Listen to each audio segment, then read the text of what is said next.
Boa noite, você vai ver no Brasil TV de hoje. O avião com insumo para a vacina de Oxford está a caminho do Brasil. O voo deve chegar amanhã à tarde. A polícia do Rio faz uma operação contra grupos de motoqueiros que passam a madrugada fazendo muito barulho nas ruas e cometendo várias infrações. Campo Grande decide manter as aulas presenciais suspensas na rede pública municipal até 1º de julho. Domingo é o segundo dia do Enem Digital. Mesmo quem se sentiu prejudicado na semana passada deve fazer a prova no fim de semana. Hoje é sexta-feira, de 5 de fevereiro. O Brasil TV está no ar.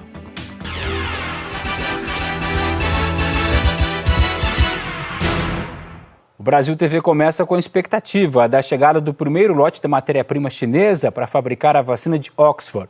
O voo com ingrediente farmacêutico ativo, chamado IFA, deve chegar ao aeroporto do Galeão amanhã à tarde. O Diego Aidar conta pra gente direto da Fiocruz. Oi, Marcelo Cosme, o IFA é o ingrediente farmacêutico ativo e com ele a Fiocruz vai poder fabricar as vacinas de Oxford que até então eram importadas. A remessa que chegou no sábado retrasado foi produzida na Índia, por exemplo. A previsão é que o IFA chegue ao Aeroporto Internacional do Galeão neste sábado às 5h50 da tarde. Essa primeira remessa do IFA deveria ter sido entregue ainda em janeiro, mas houve atraso na liberação dos produtos pelos chineses.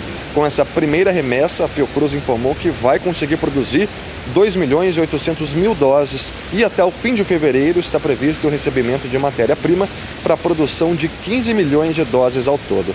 A fábrica da Fiocruz tem capacidade para produzir até 1,5 milhão de doses por dia, mas o Brasil ainda não consegue fabricar o princípio ativo das vacinas que requer a manipulação do vírus. Essa tecnologia ainda vai ser absorvida pelos próximos meses aqui no Brasil. Marcelo Cosme, com você. E a Fiocruz divulgou durante a tarde uma previsão atualizada sobre as vacinas. Diz que vai entregar 15 milhões de doses até março. E a Prefeitura confirmou 8 casos com a variante brasileira do vírus, identificado primeiro em Manaus. Gustavo Ferreira. A Prefeitura de Belém divulgou hoje a confirmação de casos da nova variante do coronavírus na capital. As análises foram feitas em parceria com especialistas de instituições de pesquisa. Ao todo, 80 amostras foram avaliadas e 8 confirmadas com a nova variante. 5 pacientes são do Amazonas e 3 de Belém. A Divisão de Vigilância em Saúde da capital confirmou que há circulação local da nova variante, já que os 3 positivados não tiveram contato entre si. Todos os casos estão sendo monitorados. O prefeito de Belém, Edmilson Rodrigues, do PSOL, disse que as medidas restritivas que já foram tomadas até o momento na capital são satisfatórias, mas que deve se reunir com o governo do estado e outros prefeitos da região metropolitana para avaliarem a situação. O Ministério Público do Pará pediu que a Prefeitura de Portel, na Ilha do Marajó, adquira com urgência insumos médicos e ventiladores para atender todos os pacientes de Covid. É que o hospital de campanha da cidade de Breves, que atendia a ilha, está desativado desde 31 de julho do ano passado. Segundo o MP, Portel registrou 7 mortes em 12 horas. 4 foram por Covid, o resto está em investigação. O Ministério Público pediu ainda que a cidade adote medidas de restrição e circulação. A Secretaria de Saúde do Pará afirmou que deve mandar equipamentos para ajudar no tratamento dos pacientes. A Justiça do Amazonas bloqueou R$150 mil das contas do governo para pagar a transferência de pacientes do interior para UTIs que ficam na capital. 5 municípios do interior do Amazonas tiveram determinações judiciais para transferir pacientes para leitos de UTI na cidade de Manaus. Isso porque no interior do estado não há leito de UTI, apenas atendimento primário e de média complexidade. Apesar das decisões que, em tese, garantiriam a transferência, o governo não consegue atender em tempo hábil, porque as unidades de saúde da capital estão com taxa de ocupação acima de 90%, ocasionando, assim, a morte dessas pessoas na fila de transferência. Mais 17 pacientes com Covid-19 de Manaus chegaram para continuar o tratamento da doença no Rio. Eles vão ficar internados no hospital do Andaraí, de onde fala a repórter Fernanda Ruvená. Oi, Marcelo. Mais 17 pacientes que vieram de Manaus chegaram aqui ao Rio de Janeiro. Eles foram trazidos num avião da Força Aérea Brasileira que pousou ontem à noite no Aeroporto Internacional do Galeão. Eles foram trazidos de ambulância para o Hospital Federal do Andaraí. O estado do Amazonas enfrenta um colapso no sistema de saúde com a falta de oxigênio e de leitos para pessoas com Covid. Agentes da Polícia Rodoviária Federal fizeram a escolta durante o caminho. Os pacientes que foram trazidos aqui para o Hospital do Andaraí fazem parte de um segundo grupo.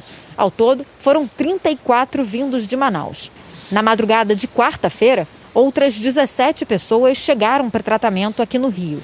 14 vieram para o Hospital do Andaraí e outras 3, em situação mais grave, foram transferidas para o Hospital dos Servidores, no centro do Rio. Um deles não resistiu e morreu. O corpo vai ser transportado de volta para o Amazonas.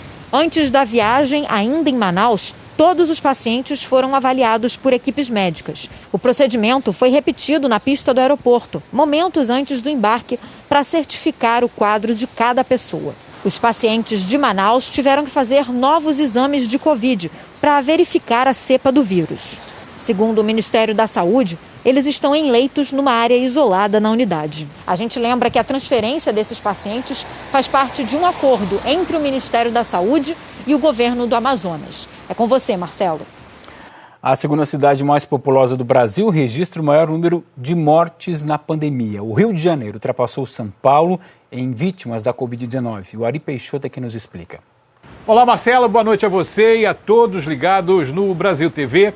Olha, Marcelo, pela primeira vez a cidade do Rio ultrapassou a capital paulista no número de mortes por Covid e passou a ocupar o topo da lista de vítimas em todo o país. Por aqui, até ontem, 17.535 vidas foram perdidas. Em São Paulo, 17.491.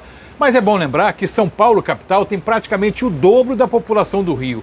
E pela terceira semana seguida, o mapa da cidade do Rio indica alto risco de contágio para a Covid em todas as regiões. O prefeito Eduardo Paes afirmou que está intensificando a fiscalização em redes sociais e sites de vendas de ingressos de festas clandestinas e pediu que as pessoas não comprem ingressos para estas festas. Nós não vamos permitir que essas festas aconteçam. Desculpe a expressão chula, não sejam otários para dar dinheiro para quem não vai entregar o produto que está vendendo. Enquanto isso, a campanha de vacinação para idosos continua, hoje para quem tem mais de 90 anos de idade. Amanhã, quem perdeu a data de vacinação durante a semana tem mais uma oportunidade, inclusive em 9 postos drive-thru, que são aqueles em que, para ser vacinado, não precisa nem sair do carro. Marcelo, é com você. Idosos também estão sendo vacinados na Baixada Fluminense. A Lívia Torres tem as informações para a gente direto de Belford Roxo. Oi, Marcelo. A segunda fase da imunização aqui em Belford Roxo começou hoje. Até a próxima quarta-feira, os idosos acima de 90 anos poderão se vacinar.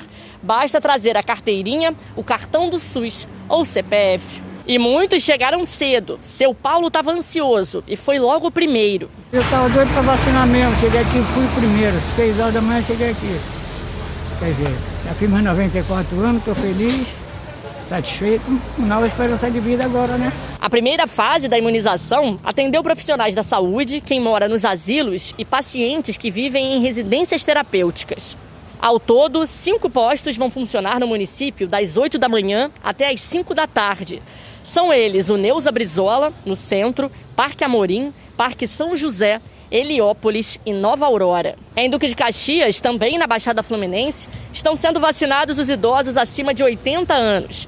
O município tinha decidido imunizar também os professores acima de 60 anos, mas a Justiça suspendeu a vacinação. A determinação é que a Prefeitura obedeça ao critério de idade e não à atividade profissional. Lívia Torres, para o Brasil TV. 37% da população indígena já receberam a primeira dose da vacina contra a Covid. Em Alagoas, a vacinação está indo mais rápido. A expectativa é que essa primeira fase termine hoje. O Douglas França esteve no município de Joaquim Gomes. Aqui em Alagoas, a vacinação dos indígenas contra a Covid-19 encerrou hoje. A campanha começou aqui no estado no dia 21 de janeiro. Alagoas tem mais de 12 mil índios de 12 etnias. Mas segundo a coordenação do Distrito Sanitário Especial Indígena, dentro da faixa etária prioritária de vacinação, no caso, os maiores de 18 anos, são cerca de 8 mil. 230 casos de Covid e 4 óbitos foram registrados até o momento entre a população indígena alagoana. E o governo de São Paulo levou 6 regiões do estado para a chamada fase amarela da quarentena, que permite funcionamento de restaurantes até às 10 horas da noite. Ao todo, 10 regiões avançaram para fases menos restritivas. 10 regiões avançaram de fase e vão ter regras menos rígidas. Araçatuba, Baixada Santista, Barretos, Campinas, Grande São Paulo, Marília, Presidente Prudente, Registro, Taubaté e Ribeirão Preto. Apenas uma região regrediu, a de Araraquara, que vai ficar na fase vermelha, a mais restritiva. Nesta sexta-feira, a taxa de ocupação de leitos de UTI na região está em 82%. E a Prefeitura de Campo Grande decidiu manter as aulas presenciais suspensas na rede pública municipal até o dia 1º de julho. Mariana Sintra. Oi, Marcelo e pessoal de casa. Pois é, a medida leva em consideração o atual momento da pandemia e é considerada como ação para o enfrentamento à situação de emergência em saúde pública do município. As aulas presenciais na rede municipal de ensino de Campo Grande serão mantidas suspensas até 1º de julho. O retorno das férias escolares está marcado para o dia 8 de fevereiro, próxima segunda-feira. Todas as atividades, segundo a Prefeitura, serão feitas de forma online. Para aqueles estudantes que não têm acesso à internet, apostilas serão oferecidas pelo município. Vale lembrar que em Campo Grande, as aulas presenciais estão suspensas desde o dia 18 de março de 2020 por conta da pandemia do novo coronavírus. Já nas escolas estaduais, as aulas retornam no dia 1º de março. Por enquanto, elas serão híbridas. Os professores começaram a se preparar nesta semana para esse retorno. Essa jornada pedagógica antes durava apenas uma semana e agora vai ser durante todo o mês de fevereiro. Cosme, eu volto com você. Mato Grosso registrou recorde de casos de Covid e o prefeito de Cuiabá decretou situação de emergência. Mato Grosso apresentou o recorde de casos da Covid-19 em 24 horas. Foram 2.100 registros e 34 mortes. O prefeito de Cuiabá, Emanuel Pinheiro, decretou situação de emergência. A ocupação dos leitos de UTI está em 80%, o que não acontecia desde agosto do ano passado, quando o estado enfrentou uma crise na saúde. No interior, os hospitais estão lotados. A Secretaria Estadual de Saúde afirmou que o número de leitos será ampliado, mas reconhece que um colapso de vagas é inevitável. Agora vamos falar em Fortaleza, porque os hospitais têm registrado uma procura maior de pacientes mais jovens com sintomas de Covid. Alessandro Torres. Oi, Marcelo. O aumento de casos de Covid repercute nas redes pública e particular aqui em Fortaleza. Num dos maiores hospitais particulares da cidade, por exemplo, a média de atendimentos diários na emergência respiratória aumentou 67% em relação a outubro do ano passado. E a taxa de testes positivos dobrou. Em outra rede de hospitais particulares, a média de atendimentos passou de 850 por dia para quase 1.200 em um mês. Com isso, a taxa de ocupação de leitos de UTI na rede privada está em 90%. E a rede pública também segue a mesma tendência. A taxa de ocupação de UTIs destinadas a casos de Covid nos hospitais estaduais e municipais de Fortaleza está em 87%. A Secretaria de Saúde destaca a mudança de faixa etária dos doentes graves. Quase metade tem menos de 50 anos. Enquanto no início da pandemia, os idosos eram os que mais precisavam de assistência, agora pessoas cada vez mais jovens têm ocupado os leitos. Marcelo. A Secretaria de Saúde do Ceará diz que o número de leitos de UTI da rede pública pode mais do que dobrar e pode passar dos atuais 450 para 1.000 leitos, isso se houver necessidade. Um levantamento do Tribunal de Contas do Piauí mostrou que 8 de cada 10 municípios do estado não fazem coleta seletiva de lixo, maior do que a média para o Nordeste. O levantamento feito pelo Tribunal de Contas do Piauí aponta que 83,5% dos municípios piauienses não realizam coleta seletiva. Esse número é bem maior que a média nacional, que é de quase 27%, e da média do Nordeste, que é de 45%. A pesquisa revelou ainda um baixo investimento em serviços de limpeza pública e ações voltadas para a conscientização em relação ao descarte correto dos resíduos sólidos. Isso acontece quase sempre em lixões. Aqui no Piauí, apenas 8% dos municípios possuem aterro controlado e apenas 2% aterro sanitário.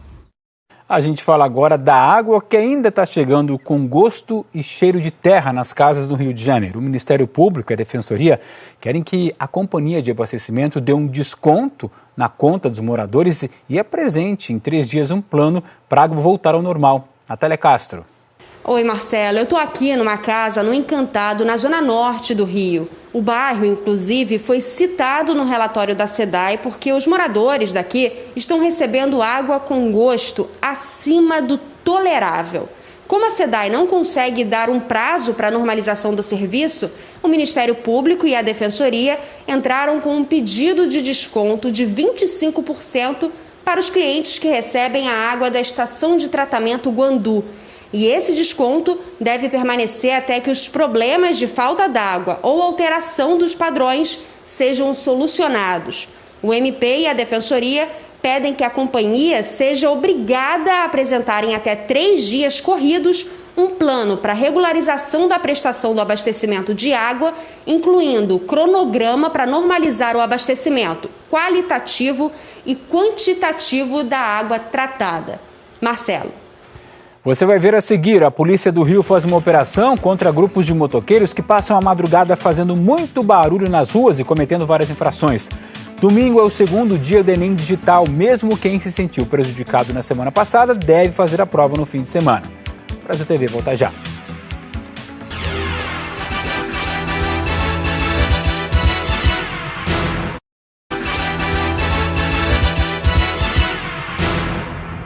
O Brasil TV está de volta e com uma operação da Polícia do Rio contra os chamados rolezinhos. São grupos de motoqueiros que passam a madrugada fazendo muito barulho nas ruas e, claro, cometendo várias infrações. Eduardo, tchau. Marcelo, mais de 30 pessoas foram detidas e 60 motos apreendidas essa madrugada durante uma operação contra os rolezinhos. São aqueles encontros de pessoas que passam por motos fazendo barulho pelas ruas da cidade, acordando todo mundo e cometendo várias infrações. As polícias civil e militar foram até o local, onde o grupo marcou dessa vez a rodoviária do Rio. Motoqueiros foram revistados no chão. Segundo a polícia, quem participa dos rolezinhos comete várias infrações, como perturbação do sossego e associação criminosa.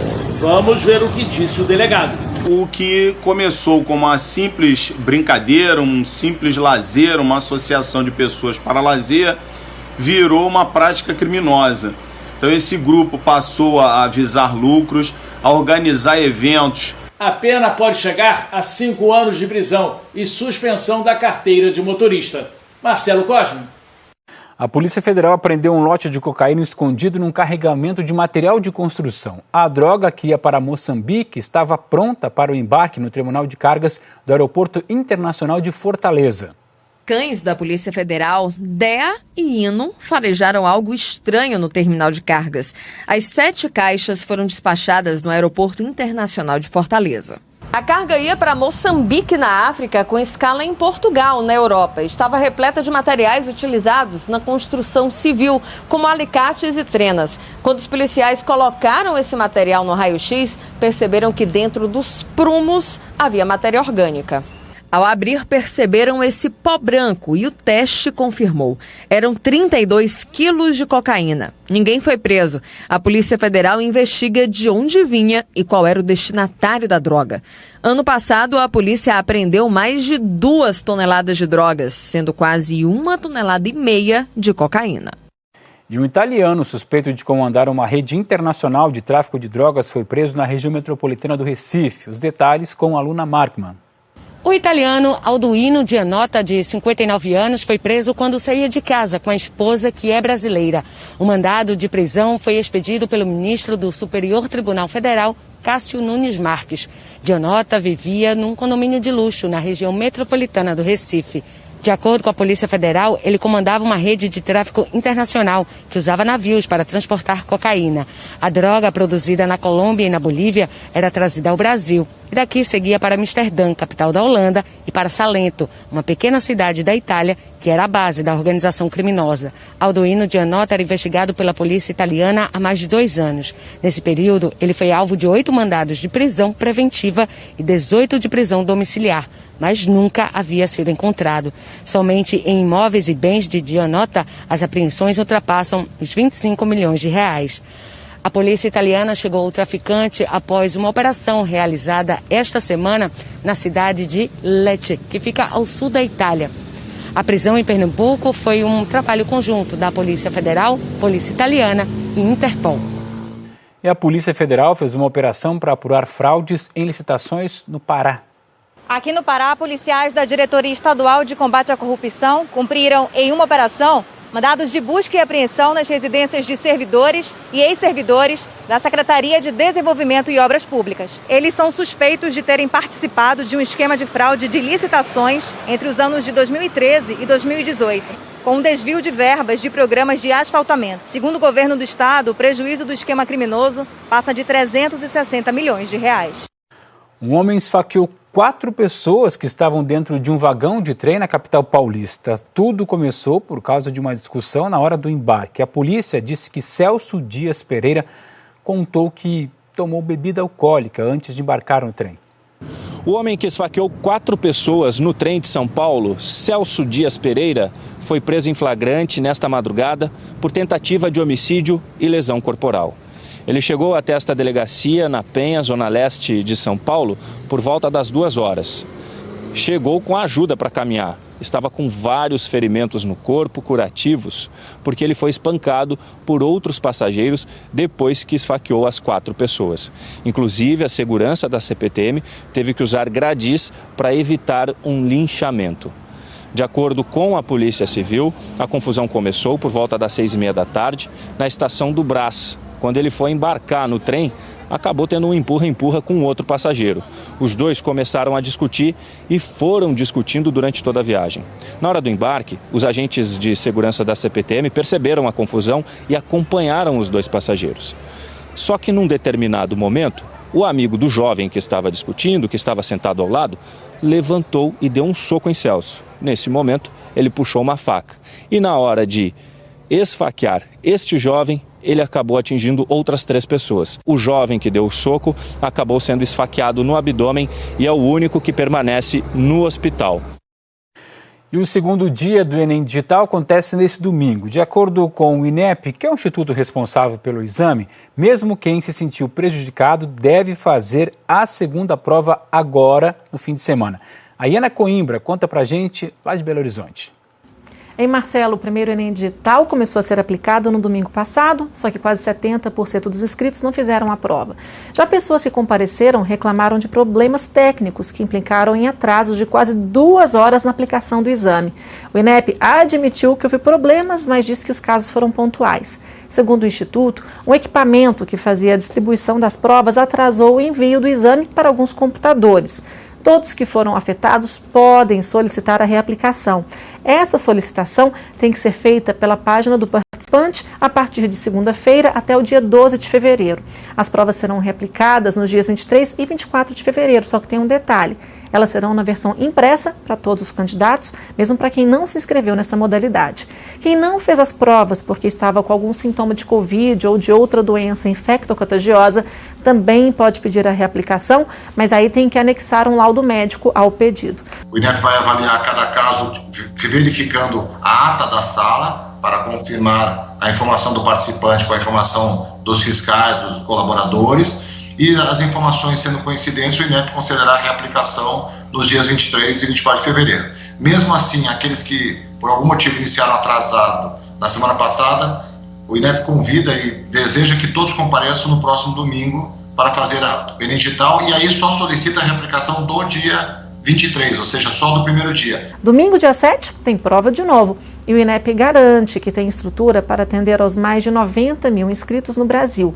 Inclusive, convida os faltantes para fazerem o segundo dia de prova e conhecer o novo modelo de avaliação previsto para consolidar até 2026. Cosme. Olha, lá no G1 tem vídeos que te ajudam a se preparar aí para o segundo dia de provas do Enem, um aulão com aulas ali de ciência da natureza e também matemática. Tá tudo lá, g1.com.br/Enem. O Brasil TV fica por aqui, o Jornal Nacional, a gente lembra, começa às 8h30 da noite, pelo horário de Brasília. Boa noite para você e um ótimo fim de semana.